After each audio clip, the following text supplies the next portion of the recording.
Oui, il va falloir traverser une pour refroidir, mais c'est pas on balance de l'azote pour le faire plus. Voilà. Et maintenant, place aux artistes. Regardez.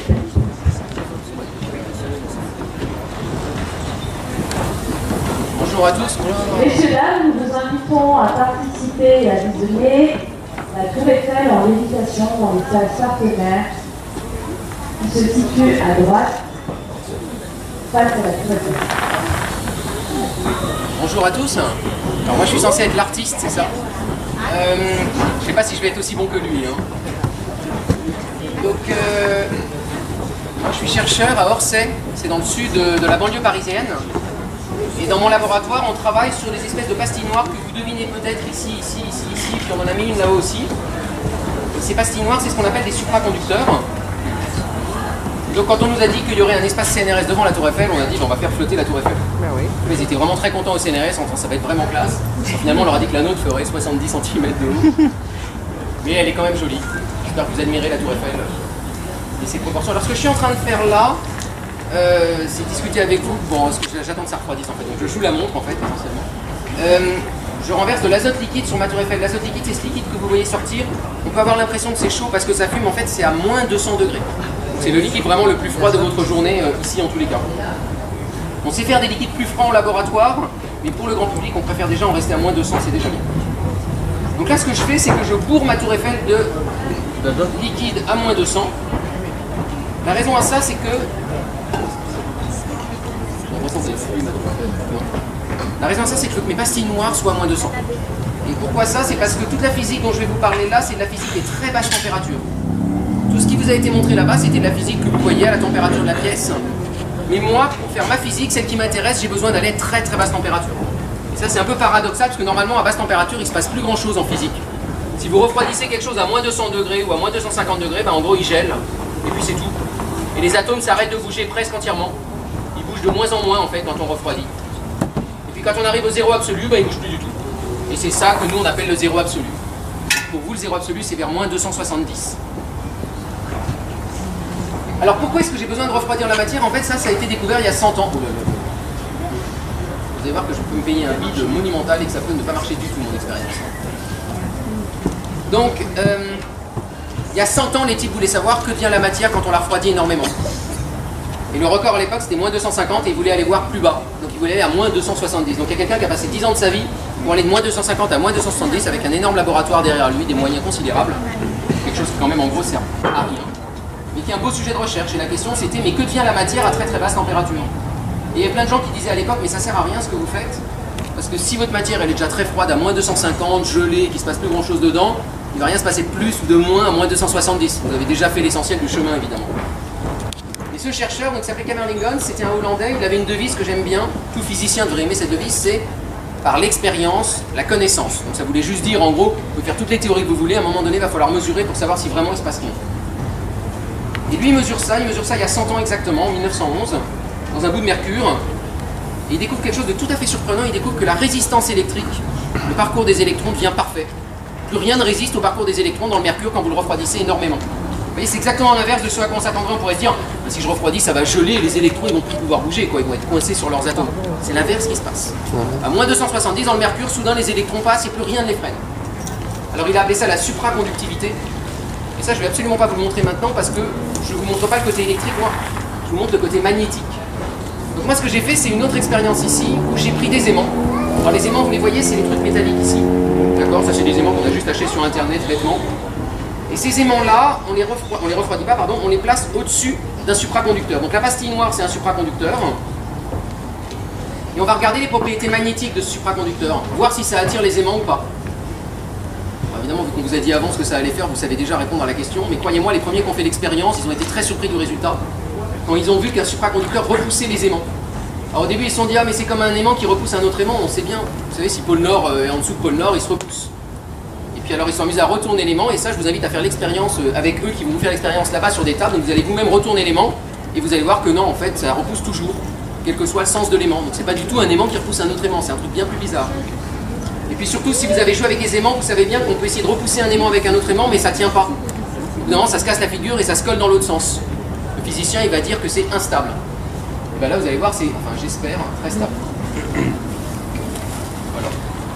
Voilà. Donc là, normalement, c'est froid. Là, je ne vois plus rien. Non, c'est pas encore froid de ce côté-là. La première fois, là, vous êtes à la première fois de la journée, donc elle met un peu de temps à se refroidir. Les fois suivantes, c'est un peu plus rapide.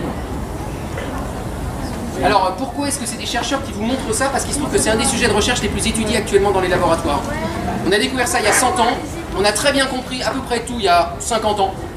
Et puis, il y a 25 ans, on a découvert ces pastilles noires, qui sont aussi supraconductrices, comme tout ce qui était supraconducteur avant, sauf que celles-là, on ne les comprend pas du tout, elles marchent trop bien en fait. Elles ne devraient pas marcher à la température à laquelle je vous fais l'expérience maintenant. Elles devraient marcher à moins 270 degrés, là elles marchent à moins 200 degrés, enfin, j'espère. Et ça, c'est complètement anormal. Donc les physiciens ont été très excités par cette découverte-là. En plus, ça pourrait permettre des applications étonnantes. Alors là aussi, je vous invite à aller voir la petite vidéo qu'on vous a mis là-bas pour vous montrer votre futur. Si un jour on en découvre des qu'on n'ait pas besoin de refroidir. Alors par exemple, vous pouvez avoir des sacs à dos qui ne touchent plus à votre dos, qui restent accrochés en lévitant. Vous pouvez remplacer tous les câbles électriques autour de chez vous parce que vous pouvez mettre 10 000 fois plus de courant dedans. Donc ils vont être 100 fois plus petits. Vous n'aurez plus de ligne à haute tension. Vous pouvez faire des bijoux qui lévitent au-dessus de votre corps. Il y a une très jolie vidéo qui montre ça. Alors là, évidemment, on ne peut pas parce qu'il faudrait vous mettre de l'azote liquide. Mais sinon, sur le principe physique, en gros, on sait faire léviter tout en accrochant. Donc on peut enlever le frottement de plein de choses. Et voilà. Alors maintenant, il faut que je vois si ça marche. Non, pas du tout. Comment vous savez si c'est assez froid ou pas? Je sais pas. En bas, je sais. Non, mais c'est une bonne question. En fait, je regarde comment fait l'azote. Là, je vois que l'azote, il bouffe pas trop quand il touche la pastille. Donc je me dis que la pastille doit pas être trop chaude pour lui, donc elle est à moins 200. Donc là, je sais que c'est bon. Là, j'ai l'impression que sur celle-là, c'est bon. Là, je vois rien. Je vois rien. Et tout en haut, bah, je suis trop petit. Ils ont demandé des chercheurs en supraconductivité, mais ils n'ont pas demandé en plus qu'ils soient grands, donc c'est moi. Mais l'objectif, c'est d'éviter le frottement entre deux métaux? Non, là, l'objectif, c'est de s'amuser. Le vrai objectif, en fait, la vraie utilité de ces systèmes-là, c'est surtout de très bien conduire le courant. Donc, par exemple, si vous avez une IRM dans un hôpital, vous voulez mettre un bonhomme dans un champ magnétique. Pour faire ça, vous mettez une bobine de fil électrique dans laquelle vous faites circuler beaucoup de courant. Si vous faites ça avec du fil électrique, il fond parce qu'il chauffe comme un grille-pain. Et donc, vous ne pouvez pas faire d'IRM. Pour faire une IRM, votre seule solution actuellement, c'est d'utiliser des supraconducteurs et de les mettre dans de l'hélium liquide. Donc, toutes les IRM des hôpitaux, par exemple, utilisent ces matériaux-là, ou des alliages du même genre. Donc il y a plein d'applications. Alors moi, très honnêtement, je m'en fiche un peu de ces applications. Je suis vraiment du côté fondamental. Et moi, ce qui m'intéresse, c'est comprendre comment ça marche. Et là, il faut bien dire que pour l'instant, je fais un peu un bide. Parce qu'on n'a toujours pas compris comment ça marche. 25 ans après les avoir découvertes. C'est dangereux, le premier. Bon, là, on va déjà enlever les premiers étages parce que je pense que vous en pouvez plus de m'entendre et que vous voulez voir la tour Eiffel. Le dernier étage, on regarde pour un tout petit peu après. Donc là, vous avez vu, j'utilise un thermos parce que mon liquide il est tellement froid que j'ai pas envie de le mettre dans une casserole normale, il va s'évaporer tout de suite. Donc on a acheté un thermos, bouteille isotherme inox 1 litre, pour garder l'azote froid un peu plus longtemps. Et là, la bouteille que j'ai en bas, c'est aussi un bon thermos, ça. Alors, donc je vais enlever les cales maintenant. Bon, j'enlève déjà cet étage qui m'a l'air pas mal.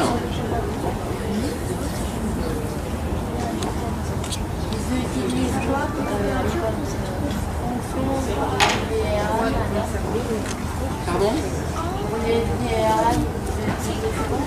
Alors pour les IRM, ils utilisent des alliages de niobium et de titane ou bien niobium et d'étain.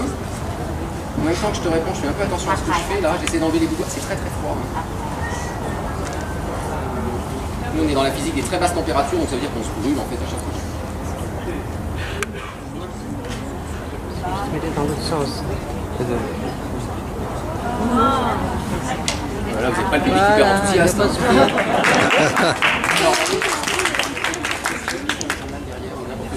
Ah ouais.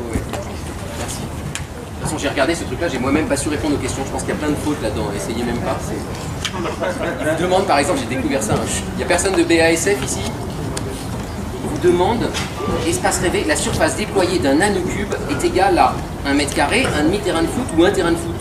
Je crois que c'est un nanomètre carré, je crois que c'est 1 milliard de fois plus petit que ce qu'ils disent. Ouais, un terrain de foot. Je sais pas quel. Il y a des gens qui m'ont demandé de les aider à remplir le truc l'autre jour, mais je n'ai pas su. J'ai fait le lire, les panneaux. Donc au moins ça sert à vous montrer que ça lévite, hein. Vous le voyez léviter? Ouais. Je sais pas, hein. Génial. Et je vous avais dit c'est stable. J'essaye. C'est stable.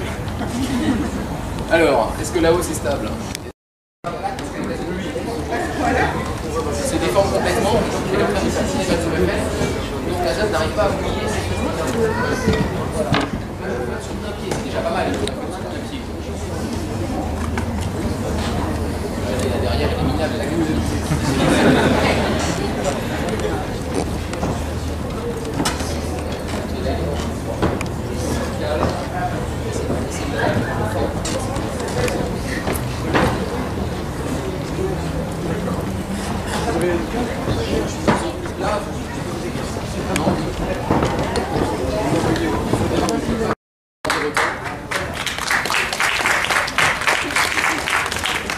Alors maintenant le phare, bon alors de jour il n'est pas hyper spectaculaire, le phare je trouve très bien. Le phare.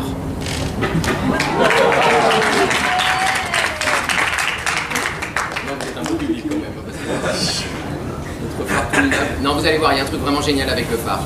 Le truc vraiment génial, c'est que ce que je vous montre, c'est que ça flotte au-dessus des aimants, c'est-à-dire que ça repousse les champs magnétiques, tout en les gardant accrochés. C'est un peu ça que ça dit. Mais si vous ne changez pas le champ magnétique, votre tour Eiffel, elle peut se balader. Alors elle ne peut pas se balader parce que je lui ai mis 4 aimants. Donc moi, si je bouge, ben, les aimants, ils veulent garder maintenant le supraconducteur avec eux, ils l'ont accroché. Alors regardez ce que ça fait, ça c'est vraiment rigolo. Donc là, je vais vous faire un truc vraiment incroyable, vous êtes prêts? Et ça, non, on va arrêter le côté le cirque. Ça vous montre que un supraconducteur, il repousse les champs, mais quand même pas trop, il les accroche aussi. Vous voyez, c'est un petit peu plus subtil. C'est clairement pas un aimant avec un autre aimant. Et alors ça, par contre, on peut l'utiliser pour faire quelque chose de vraiment drôle. Alors je vous invite à aller voir juste après sur le stand. On peut faire des petits trains avec ça ou des hula hoop. Ils vont vous en faire en direct. Moi, ce que je vais juste vous faire, j'espère quand même, au dernier étage, j'ai mis un seul aimant. Et cet aimant, il est un peu le sud en dessous, un peu le nord au-dessous, comme les autres. Vu que j'en ai mis un seul, après tout, si je fais tourner cet aimant comme ça change rien au pôle sud et au pôle nord. Donc ça ne doit rien changer à ma lévitation. Alors on va essayer. C'est froid. Donc ce que vous voyez, c'est que je peux la faire tourner sur elle-même.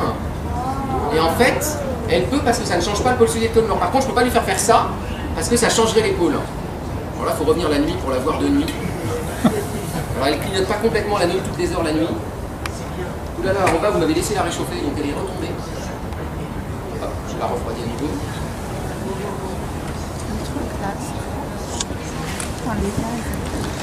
Alors après, le bon spot pour faire la bonne photo, c'est là où vous êtes devant, parce que vous avez la vraie dans l'axe derrière. Il faut d'abord que je vous le repousse.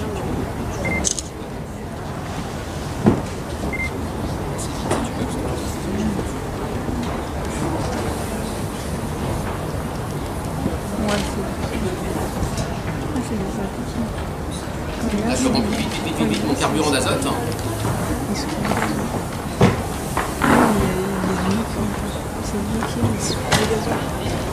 L'azote. Alors l'azote c'est très cher, hein, c'est 4000 € le litre. Non je rigole, ça coûte le prix de l'eau minérale à peu près. Le CNRS c'est pas riche à ce point là quand même. Alors, par contre la boîte en dessous là ça dégénère. Hein. Là où ça tient plus. Non c'est sport hein, la recherche. Ah oui, c'est parce que là, elle tord complètement ma planche en dessous, là, vous avez vu ça?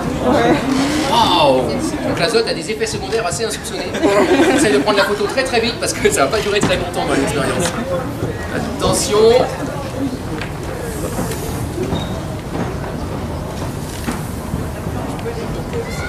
Ouais, la planche, je veux l'éviter aussi. Non, mais on est trop fort là. Aujourd'hui, on fait l'éviter le bois. C'est un massacre.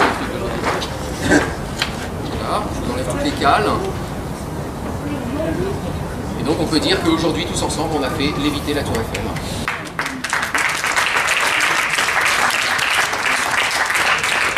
Et maintenant, pour comprendre ce qu'il y a derrière et voir comment on peut faire un petit train ou un hula hoop avec, vous allez juste là-bas à droite et voir les objets du futur. On vous a mis le petit cirque du futur, les bijoux du futur et la ligne de sport du futur. Voilà.